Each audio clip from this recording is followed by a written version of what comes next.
यदि आप एक पैसिव इनकम करने की सोच रहे हैं, एक पार्ट टाइम में आप इनकम स्टार्ट करना चाहते हैं और 2024 में आप कोई बिजनेस आइडिया सोच रहे हैं, तो दोस्तों आप बिल्कुल सही जगह पर हैं। ऐसा ही एक आइडिया इस वीडियो में मैं लेकर आया हूं। जी हाँ दोस्तों, वो आइडिया संबंधित है ऑनलाइन बिजनेस से।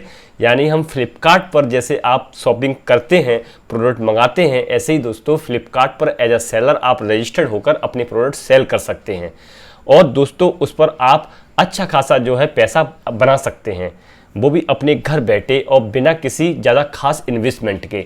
जी हाँ दोस्तों, हम बात कर रहे हैं फ्लिपकार्ट की। फ्लिपकार्ट दोस्तों हमारे इंडिया में आज की टाइम में सबसे बड़ा ई कॉमर्स सेलर है, जिस पर लाखों कस्टमर डेली लॉगिन करते हैं प्रोडक्ट परचेज करने के लिए। इस बिजनेस को करने के लिए आप सोच रहे होंगे कि आपको कोई विशेष एक्सपीरियंस की ज़रूरत होगी, लेकिन आपको यहाँ पर कोई भी एक्सपीरियंस की ज़रूरत नहीं है। यदि आप बिगनर हैं, आप जीरो हैं, आपको कुछ नहीं आता, फिर भी आप दोस्तों सिर्फ 5 मिनट में मैं आपको समझा दूंगा कि कैसे आप ये बिजनेस कर सकते हैं। सबसे पहले हम बात करते हैं कि फ्लिपकार्ट ही क्यों। फ्लिपकार्ट आज के टाइम में इंडिया में बहुत बड़ी ई कॉमर्स कंपनी है। फ्लिपकार्ट के साथ आप अमेजॉन पर भी सेल कर सकते हैं और तीसरी जो कंपनी है वो मीशो पर भी आप सेल कर सकते हैं। लेकिन आज की इस वीडियो में सिर्फ हम फ्लिपकार्ट के बारे में डिस्कस करेंगे। फ्लिपकार्ट के ऊपर सेल करने के लिए आपको सबसे पहले एज अ सेलर यहाँ पर रजिस्टर्ड होना होता है। इसके लिए आप फ्लिपकार्ट की जो ऑफिशियल वेबसाइट है सेल ऑन फ्लिपकार्ट पर क्लिक करके आप एक सिंपल फॉर्म भर के और आप एज अ सेलर रजिस्टर्ड हो सकते हैं, जिसमें आपको अपनी बिजनेस डिटेल, जिसमें आपका जीएसटी, पैन नंबर और बैंक डिटेल जैसी सिंपल इंफॉर्मेशन आपको देनी होती है और आपका अकाउंट दोस्तों वो वेरीफाई कर देते हैं। और वेरीफाई आपका अकाउंट होने के बाद फ्लिपकार्ट की जो टीम है वो खुद दोस्तों आपको कांटेक्ट करती है और आपको सारा गाइड करती है। अपने प्रोडक्ट की इमेजेस कराने से लेकर लिस्टिंग करने तक सारा प्रोसेस वो आपको समझाते हैं। रजिस्ट्रेशन कंप्लीट होने के बाद आपको एक चाहिए विनिंग प्रोडक्ट। विनिंग प्रोडक्ट मैं इसलिए बोल रहा हूँ, यदि आपके प्रोडक्ट में दोस्तों दम होगा तो वो आपके बिजनेस को बना देगा। कहने का मतलब ये है, जब भी दोस्तों हम प्रोडक्ट कोई लाते हैं सेल करने के लिए तो उस पर काफ़ी रिसर्च हमें करनी होती है। रिसर्च करने का मकसद ये है कि उस प्रोडक्ट की मार्केट में ज़्यादा डिमांड है कि नहीं, लोग उसे ज़्यादा परचेज ऑनलाइन करते हैं या नहीं।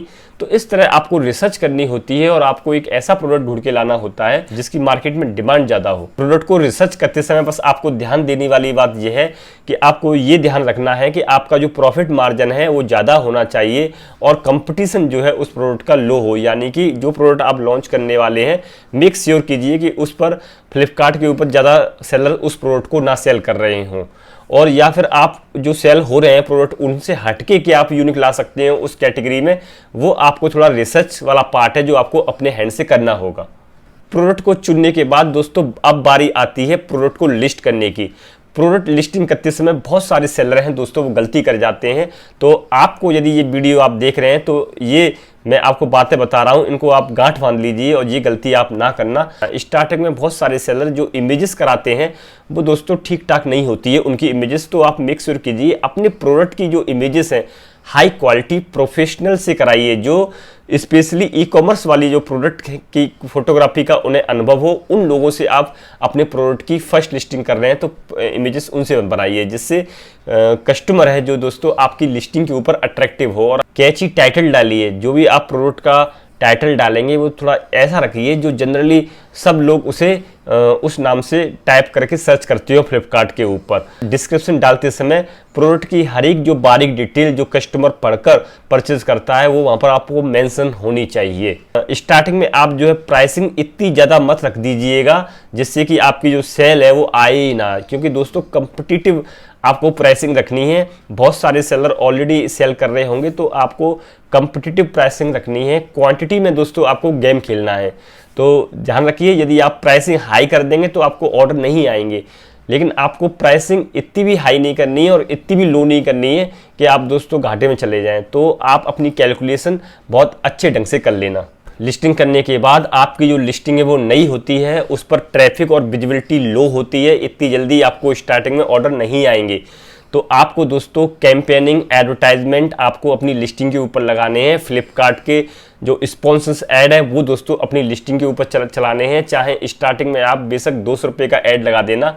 ऐड लगाने का फ़ायदा सबसे ज़्यादा दोस्तों ये होता है, आपके पहले दिन ही आपकी लिस्टिंग पर व्यू आएंगे और फ्लिपकार्ट का जो एल्गोरिथम है वो आपके प्रोडक्ट को जो भी इंडिया के अंदर कोई भी कस्टमर उस प्रोडक्ट को सर्च कर रहा होगा तो वहाँ दोस्तों उस फर्स्ट पेज में आपको ऐड लगी होगी तो वो उसे दिखा देगा, जिससे वो सेल में कन्वर्जन होने का चांसेस वहाँ से आपका बढ़ जाएगा।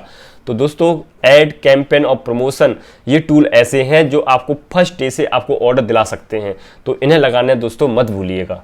कुछ कॉमन मिस्टेक हैं दोस्तों, बहुत सारे सेलर्स जो नए नए बिगनर होते हैं वो करते हैं, लेकिन दोस्तों आपको नहीं करनी है। पहला, जब भी आप प्रोडक्ट ला रहे हैं दोस्तों उसकी जो इन्वेंट्री है वो स्टॉक ज़्यादा मत कीजिए। पहले दोस्तों टेस्ट कीजिए, जो आप इन्वेंट्री थोड़ी मात्रा में आप मंगाइए और टेस्ट कीजिए कि दोस्तों क्या वो सेल हो रही है या नहीं हो रही है। क्योंकि दोस्तों यदि आप उसकी इन्वेंट्री स्टार्टिंग में हज़ारों की संख्या में भर लेंगे और खुदा ना खास्ता वो दोस्तों इन्वेंट्री है जो आपकी जो वो लिस्टिंग है, जो प्रोडक्ट आप लाए हैं वो यदि वो नहीं बिका तो आपको दोस्तों ज़्यादा लॉस ना हो। तो मेक श्योर कीजिए कि अपने मैन्युफैक्चरर से या सप्लायर से जिससे आप माल ले रहे हैं वो दोस्तों कम क्वांटिटी में लें और अपने प्रोडक्ट को टेस्ट करें कि वो चल पा रहा है मार्केट में ट्रेंड के हिसाब से कि नहीं चल पा रहा है। जब दोस्तों वो चले तो आगे दोस्तों आप नेक्स्ट जब इन्वेंट्री ऑर्डर दो तो वो बल्क क्वांटिटी में आप मंगा सकते हैं। बहुत सारे जो सेलर हैं वो नए बिगनर हैं वो गलती करते हैं, जो कस्टमर का जो फीडबैक आता है उसे नज़रअंदाज करते हैं। दोस्तों आपको कस्टमर जो फीडबैक आते हैं, कोई कंप्लेंट कर रहा है या कुछ पूछ रहा है तो आपको प्रॉम्प्टली जवाब देना है, रिस्पॉन्स देना है। जो उनकी प्रॉब्लम है उसका आपको निदान करना है, जिससे आपकी जो ब्रांड रेपुटेशन है कस्टमर के बीच में दोस्तों बन जाए। क्योंकि दोस्तों जब भी हम लोगों की ये ह्यूमन टेंडेंसी है कि जब भी हम कोई परचेज, जब भी कोई हम आइटम मंगाते हैं तो हम अपने यार दोस्तों को, फैमिली में कोई पूछता है कि भैया ये प्रोडक्ट कहाँ से मंगाया है, तो भैया ये प्रोडक्ट हम फलानी दुकान से लाए, ये प्रोडक्ट हमने फलानी जगह से लिया है। तो दोस्तों आपके दोस्त या फैमिली मेम्बर कहते हैं कि भैया यदि आपने ऑनलाइन मंगाया है, फ्लिपकार्ट से मंगाया है तो हमें आप उसका लिंक जो है व्हाट्सएप पे भेज दो, हम भी मंगा लेंगे। तो इस तरह से यदि आप ये गलतियां नहीं करेंगे, फीडबैक अच्छा देंगे, क्वालिटी अच्छी देंगे प्रोडक्ट की, तो दोस्तों आपके जो कस्टमर हैं वो आपके लॉयल रहेंगे, आपकी ब्रांड रेप्यूटेशन उनके बीच बढ़ेगी। तो ये जो गलतियां हैं आप ना करें। आप वहाँ फीडबैक नहीं देंगे तो वहाँ पर नेगेटिव रिव्यू आएंगे। नेगेटिव रिव्यू आने से दोस्तों आपकी लिस्टिंग की विजिबिलिटी गिरेगी और नेक्स्ट जो बायर हैं कभी जो फ्यूचर में जो खरीदेंगे तो वो नेगेटिव रिव्यू को पढ़ेंगे तो वो भी आपके प्रोडक्ट को परचेज नहीं करेंगे। तो इस तरह आपको अपनी प्रोडक्ट पर जो मैंने पॉइंट बताए हैं इनको बारीकी से आपको काम करना है। इसके अलावा फ्लिपकार्ट का जो एनालिटिक टूल है वो खुद आपको रिकमेंडेशन देता है कि क्या क्या एक्शन आपको लेने की ज़रूरत है।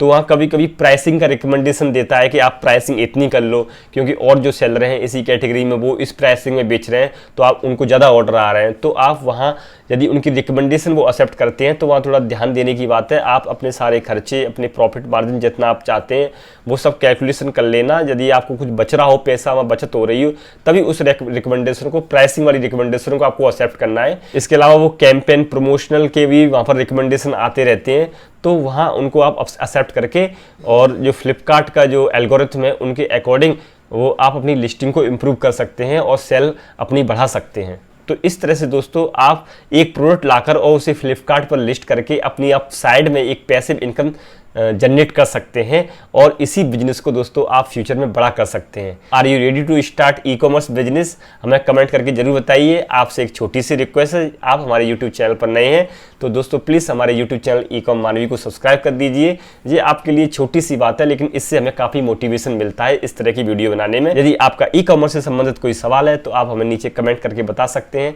और वीडियो को लाइक और शेयर जरूर कर दीजिए। Thank you very much.